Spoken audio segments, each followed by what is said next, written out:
काज़ी अहमद खां ख़बर शेयर कंदालूं। औरत ते तशद्दुद जो SSP नोटिस वरितो आहे। केस दाख़िल कयो वियो आहे। धरती TV ते ख़बर नशर थियण बैदि SSP शहीद बेनज़ीराबाद जे ज़ुबैदा खोसो सां मुलाक़ात। SSP जी हिदायत ते जवाबदारनि ख़िलाफ़ केस दाख़िल कयो वियो आहे। इंसाफ़ जी ख़ातिरी कराई वई आहे। अदालत ज़रिए खुला वठण ते मुड़ुस ऐं ॿियनि जवाबदारनि औरत ते सख़्त तशद्दुद कयो हो। एक बिहर नाज़रीन या ख़बर वासा शेयर कंदालूं। काज़ी अहमद खां औरत ते तशद्दुद जो SSP नोटिस वरितो आहे। केस दाख़िल कयो वियो आहे।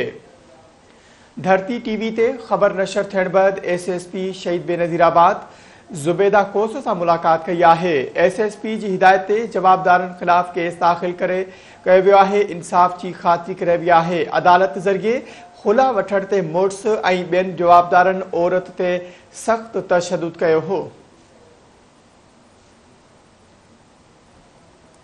तफ़सील मालूम कंदासीं। धरती TV जे रिपोर्टर ज़ुल्फ़कार टांवरी असां सां लाइन ते मौजूद आहे। जी ज़ुल्फ़कार, छा तफ़सील आहिनि? जी बिल्कुल, मां तव्हांखे ॿुधायां त धरती TV ते ख़बर नशर थियण बैदि SSP शहीद बेनज़ीराबाद नोटिस वठंदे मुस्मात ज़ुबैदा खोसो सां मुलाक़ात करे मज़कूरा जवाबदारनि ख़िलाफ़ केस दाख़िल करायो ऐं इंसाफ़ जी ख़ातिरी कराई।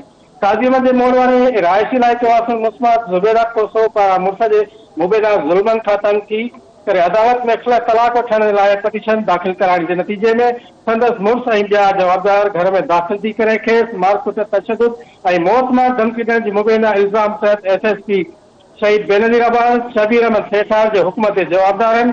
अनवर खोसो, एहसान खोसो, मोहम्मद अली खोसो, असगर खोसो, मुनीर खोसो, चनेसर खोसो समेत 6 ॼणनि ख़िलाफ़ केस दाख़िल कयो वियो। फरियादी केस में मौक़ुफ़ अख़्तियार कयो आहे त मूं पंहिंजे मुड़ुस अनवर खोसो खां तलाक हासिल करण लाइ सिविल कोर्ट में पिटीशन दाख़िल कयो हो।